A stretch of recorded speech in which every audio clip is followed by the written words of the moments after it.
আসসালামু আলাইকুম রহমতুল্লাহ।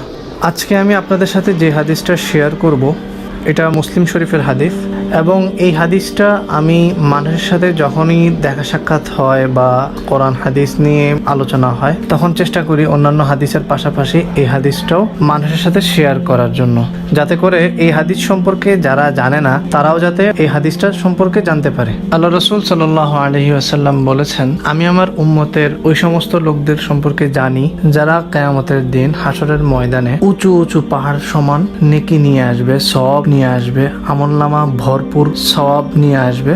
ফায়াজআলুহুল্লাহু হাবাআম মানসুরা, কিন্তু আল্লাহ তাআলা হাসরের ময়দানে তাদের সকল নেকি সমূহ নষ্ট করে দিবেন। হাসরের ময়দানে তাদের সকল আমল বরবাদ হয়ে যাবে, নষ্ট হয়ে যাবে।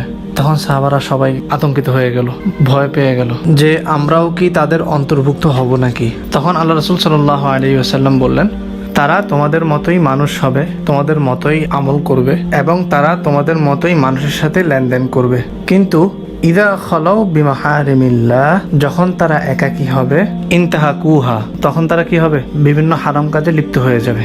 এই হাদিসটা মুসলিম শরীফের হাদিস, এবং আল্লাহ রাসূলের জামানায় সাহাবায়ে কেরাম তো এই ধরনের কোনো গুনাহে তো তারা লিপ্তই হইতো না, আর তখনকার সময় একাকী হয়ে তারা কি বা এমন গুনাহ করবে।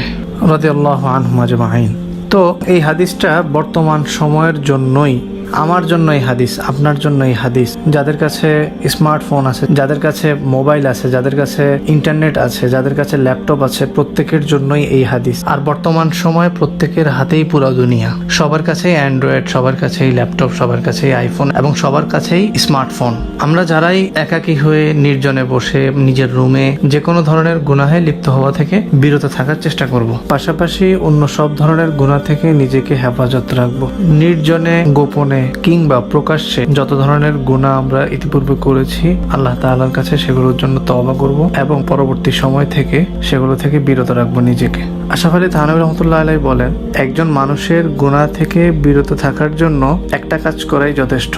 সেটা হচ্ছে যে রাতের বেলা যখন আমরা ঘুমাতে যাই তখন যদি আমরা হিসাব করি যে আমি সারা দিনে কয়টা মিথ্যা কথা বলেছি, কয়টা গুনার কাজ করেছি এবং কতগুলো ভালো কাজ করেছি এবং সওয়াবের কাজ করেছি, এই জিনিসটা আমরা যদি প্রতিদিন ঘুমানোর আগে হিসাব করে ঘুমাই তাহলে ইনশাআল্লাহ আস্তে আস্তে আমাদের গুনার কাজ কমে আসবে, মিথ্যা বলাও কমে যাবে এবং আমাদের সওয়াবের পাল্লা, নেক আমলের পাল্লা ভারী হবে ইনশাআল্লাহ। একটা জিনিস মনে রাখবেন যে কিয়ামতের দিন হাসরের ময়দানে যদি নিজের আমল সমূহ বরবাদ করতে না চাই তাহলে নিজের একাকিত্বকে পাক সাফ রাখার পাশাপাশি, পবিত্র রাখার পাশাপাশি অন্যান্য আমলগুলোও চালিয়ে যেতে হবে। মানুষের সামনে আমি যতই আমল করি না কেন, নির্জনে বা গোপনে আমি যেসব বদামলগুলো করতেছি, যেসব হারাম কাজে আমি লিপ্ত হইতেছি, সেগুলো সম্পর্কে কেউ না জানলেও আল্লাহ তাআলা জানেন। সুতরাং আল্লাহ তাআলা আমাদের সবাইকে এই হাদিসটি জেনে এবং বুঝে সে অনুযায়ী আমল করার তৌফিক দান করুন।